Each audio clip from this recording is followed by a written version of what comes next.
Thank you very much, and Thank we you. have 10 seconds to spare. So thank you. Thank you. Thank you, Senator.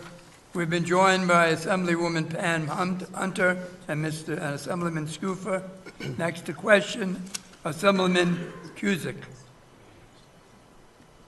Thank you, Mr. Chairman. Commissioner Driscoll, good to see you. I'm going to be brief, but I'm going to ask about, I know DOT has less jurisdiction in New York City than it does upstate, so I'm going to ask a little bit about New York City issues, particularly the Staten Island Expressway. Could you give me an update or give us an update on where we are with the completion of the Staten Island Expressway? Yeah, I believe the project is largely completed. We've done a significant amount of work on the BQE as well as the Gowanus Expressway as well. The HOV on that particular lane, which I happened to be on for the first time just a few weeks ago, seems to be working quite well. Okay. Well, I wanted to ask about the HOV also. There has been, as someone who lives on Staten Island, and I know my colleagues from Staten Island will probably be asking similar questions, there has been major tie-ups and backups on the Staten Island Expressway. There have been folks who have speculated what the problems may be. Folks do point at the HOV and also the connection with the Gowanus. Is there any coordination going on as to figuring out what is causing some of these major tie-ups in the last, I would say in the last 3 weeks or a month? Sure. Is there anything, any investigation going on by State DOT on these? Well, you know, I would say, to me, there's a lot of people, certainly, that live in those areas, and in fact, all of the boroughs, but in particular, Staten Island as well. And if you look at the traffic counts for the Gowanus and the BQE, and you look at rush hour traffic, so from 7 to 10 in the morning and 4 to 7 at night, the Gowanus is about 163,000 users, and the BQE is about 150,000. So what I'm getting at is there's a lot of people on the road in a condensed period of time, and then accidents occur. And when accidents occur, that's where you're seeing these choke points that are creating huge time delays for people because it does take time to have the scene addressed. Now, when there's an accident, say in the HOV lane, how is that dealt with? Is that DOT, or does DOT coordinate with NYPD? Right. And how quick? What is the reaction time of cleaning that up so the HOV lane is Right. usable? Well, I don't know the exact reaction time, but the city of New York is responsible for having the police get on that highway and having the appropriate trucks remove the vehicles that have been involved in an accident. And when the Verrazano Bridge, which is run by the MTA, when it's closed for construction or anything like that, what is the lead time given to State DOT as to notice? Because that's also another issue too, is the coordination of, I know there's a lot of construction going on the Verrazano, the Gowanus, the BQE. What's the lead time that you're giving a notice as to what is happening, and you can inform then elected officials and then the public? Right. Well, I think during the project development phase, DOT is notified. But quite honestly, that's an exact area that, I've been reaching out on to. I'm fairly new in this position in terms of understanding the coordination between the agencies. And that's an effort that'll continue. I'm still getting my arms around that. But I do know that in project development, there's coordination between the agencies. If there's road closures, we are made aware of it. And, I'm all about protocol, so I like to make sure that local officials like yourself certainly are aware in advance, that there may be a closing or a detour. And we do appreciate that. With the HOV lane, I know that many commuters, not only Staten Islanders, but people in the region, in Jersey and other parts of New York City, they use the HOV lane to go from the Staten Island side of the Verrazano Bridge over into the Gowanus. And I know that recently, in the last couple of holidays, you've kept those HOV lanes open in the Gowanus. Is that going to be a practice that DOT will keep doing, keeping it open on holidays? Yeah, the same schedule, and I believe this was the first holiday that might have been open.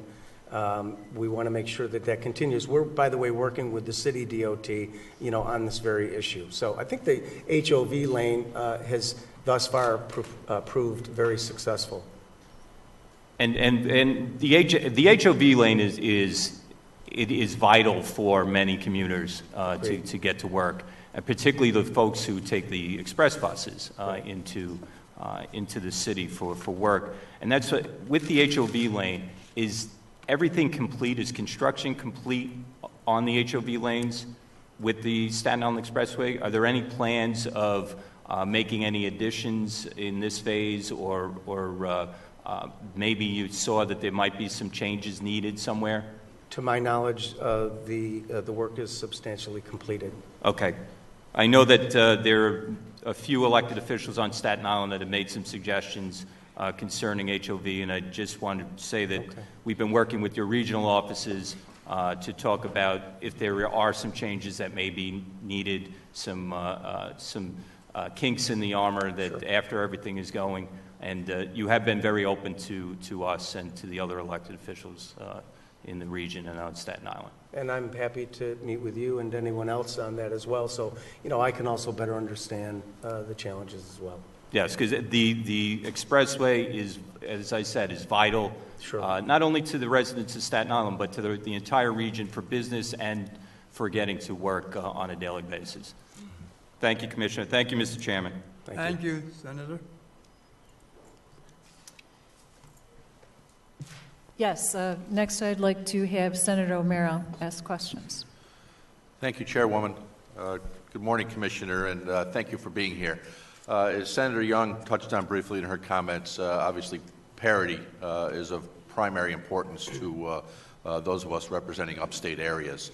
The parity, as I've seen it reported as recently as over this weekend, is, and correct me if I'm wrong, that it's been a $22 billion proposal for upstate and a $26 billion proposal for MTA. Is that generally accurate figures? I'm honestly not sure what the MTA number is, but $22 billion is the transportation budget. Well, there was an announcement earlier in the year between Governor Cuomo and Mayor de Blasio about, I believe it was $8.3 billion figure for MTA. Do you know whether that $8.3 billion is per year, and for how many years that commitment is for? I don't. I would suspect that that's a conversation between the legislature and the executive. Okay. With regards to CHIPS funding, as I read the executive budget so far, there is no increase for CHIPS funding? That's correct. It's the same amount as last year. And with the other $22 billion for upstate roads and bridges, how much of that will be going towards local roads and bridges as opposed to state? Well, $500 million for each program.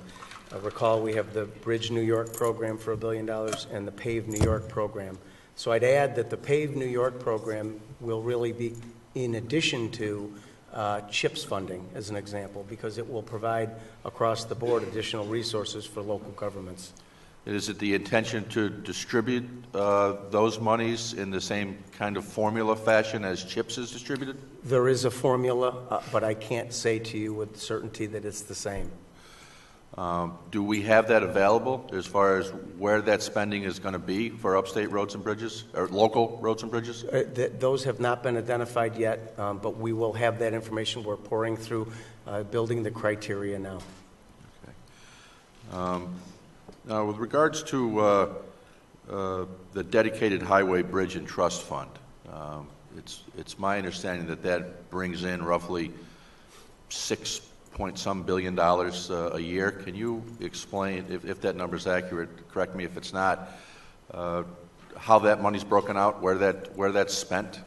I can't, but I'm happy to get you those answers. I would. My understanding is that The dedicated Highway Bridge and Trust Fund, its intention when it was set up was to be towards capital funding for roads and bridges, and it seems that a lot of that goes towards regular maintenance as opposed to capital projects, and also a great deal of it seems to go to administration as well, rather than capital projects. So that's certainly a concern of mine in those resources not being used as they were originally intended, that are collected through a variety of driver's fees and fees at the gas pumps as well. So it's important to all of us in this state that that money is spent the way it was intended as it's collected. And I think it's been a long time since it hasn't been followed, and I would like your attention at that, and maybe an explanation as to the breakout of how those funds are currently being expended, proposed for this year, and that. On public transit in upstate, we seem to have a bit of a battle and dispute going on between Department of Transportation and Department of Health as it comes to non-emergency Medicaid transportation and the use of public transit for those rides.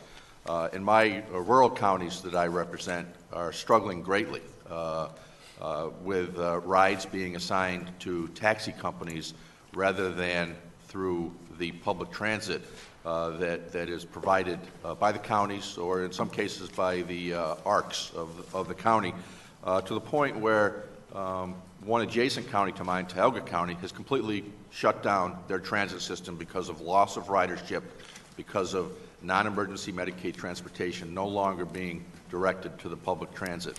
I believe Department of Transportation has been supportive in my efforts and my colleagues' efforts to rectify that. We're still having quite a battle with the Department of Health, who is assigning those rides. Are you up to speed on that issue, and can you address what DOT is doing with regards to non-emergency Medicaid transportation, trying to get those rides on our public transit systems?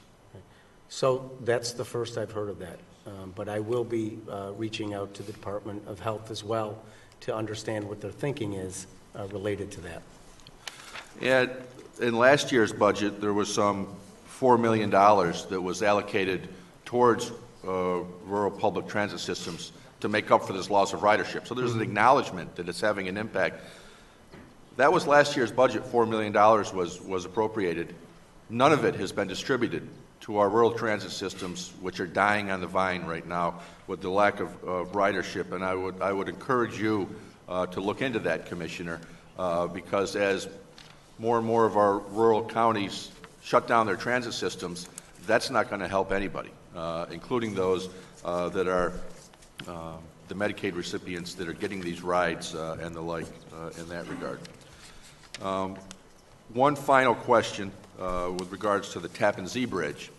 Can you explain to us how the state is going to pay for the Tappan Zee Bridge? I don't have the knowledge of that final plan. Obviously, they received a TIFIA loan. The work continues. Great progress is being made. Final plan is not yet available. Who's putting that plan together? That would be a question for the Thruway Authority. Okay. Thank you very much, Commissioner. Thank you. Thank you. We've been joined by Assemblywoman Simon. Next, Assemblyman Brennan.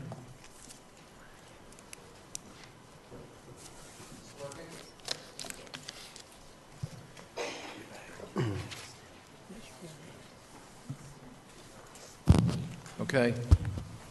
Good morning, Commissioner. Just wanted to discuss a little bit about the overall perspectives associated with the DOT capital plan.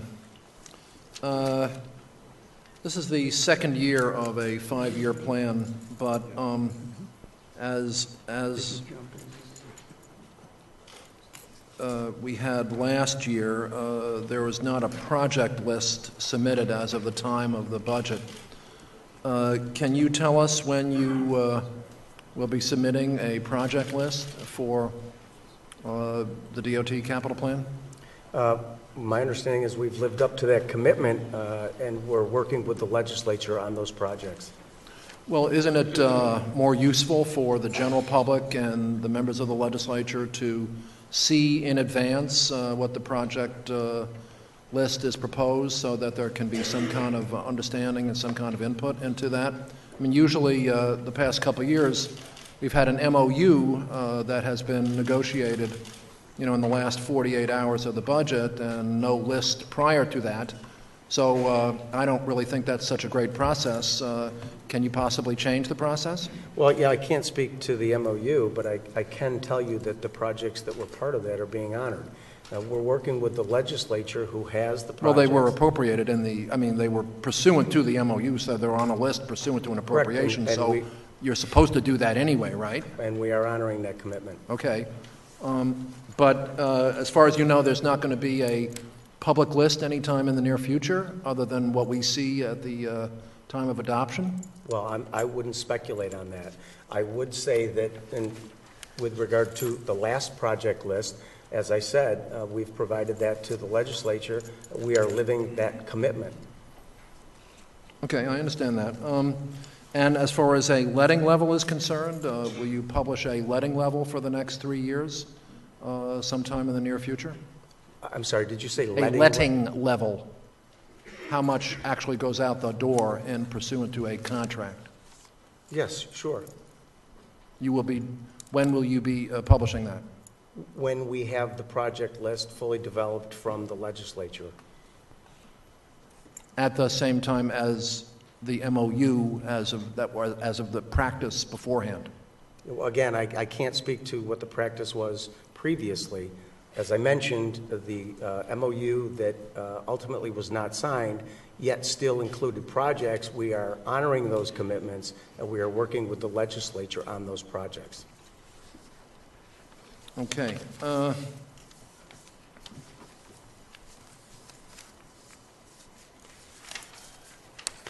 So it's good to see an increase in the five-year capital budget. You mentioned, or it's in the executive budget, it shows an increase of $3.8 billion between state and federal funds. How is that divided between state and federal? Well, so for this year, it's $1.8 billion, so there'll be $1.1 billion in state funds and $700 million in federal. That is the increase. Yes. And what is the source of the additional state funds? What is the source of funds for that $1.1 billion? State funding. Is cash from the general fund? Is it borrowing? That would be a question for the Department of Budget, but I'd be happy to get you the answer as well.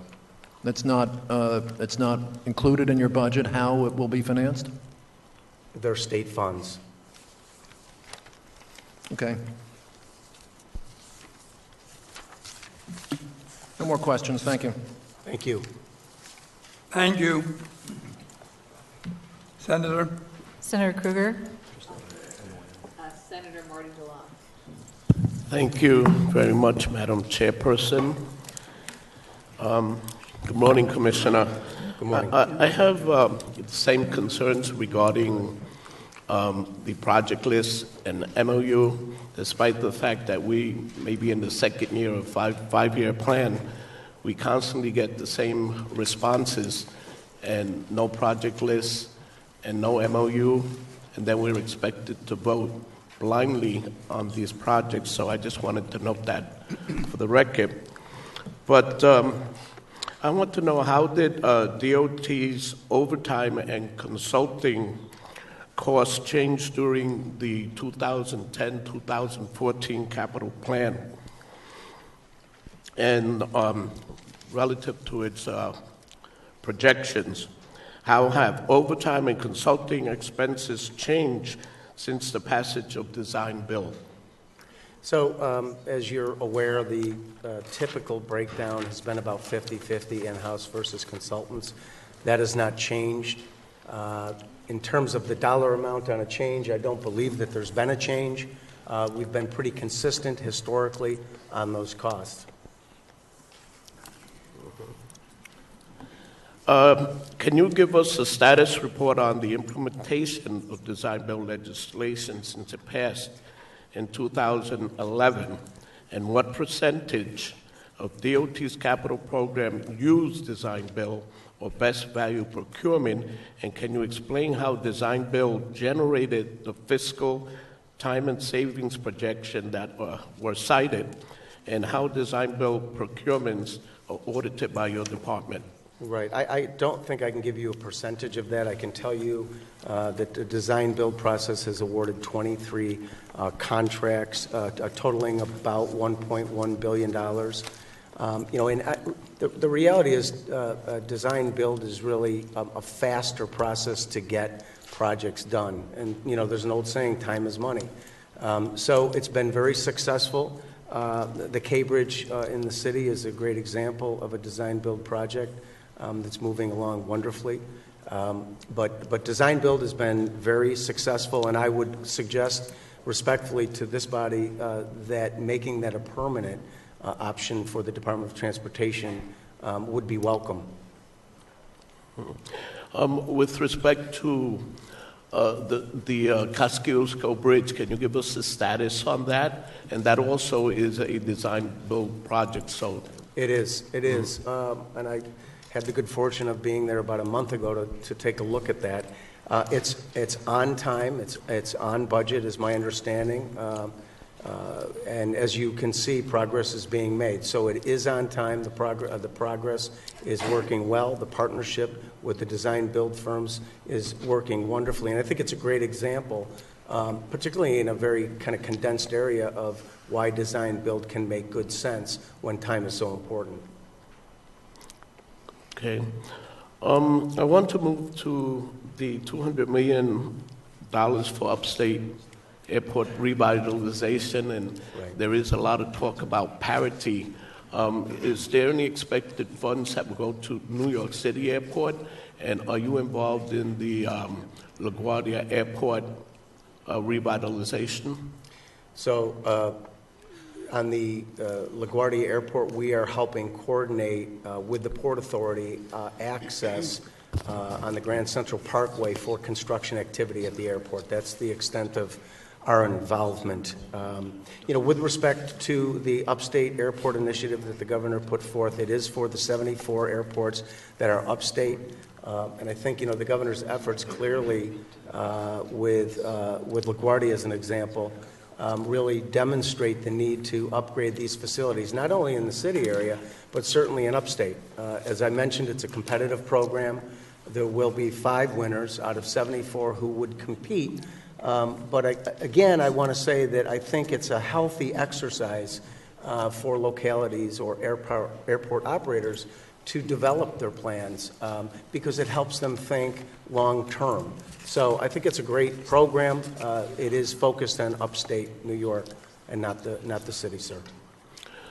Okay, years back there was a lot of talk with respect to high-speed rail, and during that time there were federal funds that were given to New York State initially, and I believe that there was another state, I believe it was Florida, who refused their funds, and that eventually was awarded to New York State. Can you tell us what progress has been made with respect to high-speed rail? Sure, we're making a progress, and this is a really long-term effort that really must rely on the federal government as well as a partner. But in the Rensselaer station, the 4th track is being added. In Schenectady, the double track is being constructed. Historically, for those of us that live west of Albany, Schenectady has been somewhat of a choke point in terms of time. That is getting addressed. But going forward, there's lots of work and signalization and other areas that will need to continue, and we'll need to work very closely with our partner in the federal government to help support those efforts. But how are those federal funds being spent or utilized? As I just mentioned, there's 2 concrete examples in Rensselaer, adding the 4th track, which moves traffic flows over because there's this tension between cargo and passenger. And the same in Schenectady, where historically a train could be parked to the side for up to 45 minutes. My personal opinion is on high-speed rail, it's really not the speed that the trains can travel at, because right now trains can travel up to 100 miles an hour in certain areas, but they make a lot of stops. There's these two areas that I just referenced that really slow the system down. There's signalization challenges that need to be upgraded as well, and we have a strong commitment to work with our federal partner to continue to fund those efforts going forward. We're also doing new stations. We will be doing in Schenectady. We are nearing under construction in Rochester, modernizing that facility. So work is progressing. Okay, and my final question is with respect to MWBEs, and if you can give us your dollar value in past capital program years, and what do you expect for the new 5-year capital plan with that respect? So, the governor clearly has set the bar very high for MWBE, and I think we lead the nation, in those goals. And I think that's an admirable thing to do, by the way. DOT has worked very hard to make sure that we are utilizing the training that we can in each of our regions. I don't view this is a one-size-fits-all, because I think that there's different challenges in different parts of the state. But since I've been in, we have been communicating with our folks in the regions about outreach, getting out there, helping to educate and train MWBE, DBEs in terms of the opportunities that exist with the Department of Transportation. And I think our numbers are pretty healthy. So do you have an actual dollar value, or you will get back to us? I don't have a dollar value, but we're about 17% on WBE, and when it's all in with DBE, we're about 26%. So we're doing very well, but that's not good enough. We need to continue to do more outreach, training programs for our industry partners across the state of New York and every region. Thank you very much, And I'm committed to that. Thank you. Thank you. Assemblyman Kaminsky. Before that, Chairman, I'd like to say that Senator Patty Ritchie has joined us. And also Senator Mark Panapinto. Good morning, Commissioner. How are you? Just want to ask you a few questions about some transportation projects on southern Long Island, if that's okay? Sure. So the first involves State Route 878, and I'm sure you have it's a big state and a lot of roads to deal with.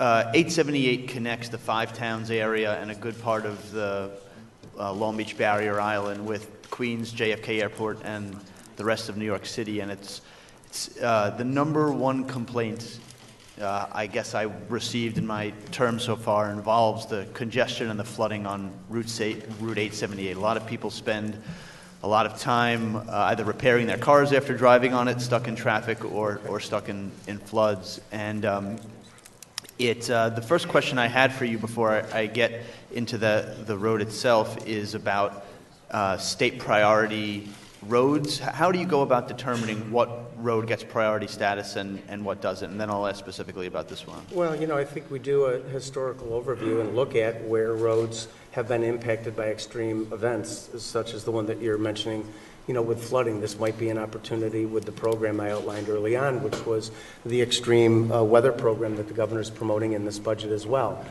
So we try to do a thoughtful analysis of where these particular roadways are that may not just be impacted by extreme weather events, flooding in the example that you cited, but also in road conditions, traffic counts, etc.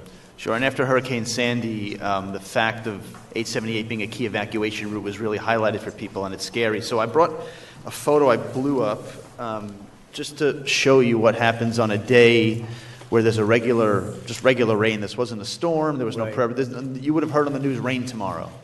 And this is what you get on a regular rainy afternoon. And you could obviously see that this is to the consternation of a lot of taxpayers who don't understand why this has been this way for so long. Right. And is that ponding on the left-hand side? Yeah. Okay.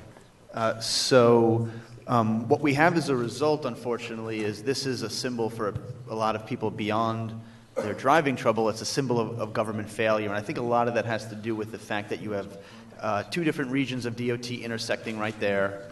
between Nassau or Long Island and the city. You have the county having part of the roadway that kind of is right around there too, and so it's difficult. What I was able to unearth was DOT did a study on congestion in the area and flooding a few years ago, just in 2000, I believe, 11 or 12. And I've worked with some of your regional directors on it, but it's kind of gotten buried in the attic, so to speak. And I would appreciate if you could look at it and give it some attention for a relatively modest sum, expanding a lane in one direction or the other. I think some great improvements could be made, and I think because it's an evacuation route and because it's gotten inattention for so long, making the flooding and the congestion a priority would be much appreciated by a lot of Long Islanders. Okay. And did you say that was 2012 you thought that study was? Yeah, I have the study. I could pass it on to your staff if Yeah, you we'll like. definitely take a look. I'll get back to you. Okay, thank you. The second thing is I'm sure you appreciate when politicians ask for funds for a program, and then when you're doing the program, complain about the chaos it causes in the area. I'll try not to do that. You are investing money to repair the Loop Parkway drawbridge, which is the eastern end of the barrier island up, and it's a needed repair, and that's appreciated. But my understanding is that it will be shut down for entire weekends in the upcoming year. And I just ask that you pay attention to that to try to minimize the impact it will cause. There'll be thousands of people in my area who will have to take a tremendous detour just to get off the island on certain weekends, so making sure we minimize the impact of that is appreciated, but I do appreciate you modernizing our bridges, and I thank you for that.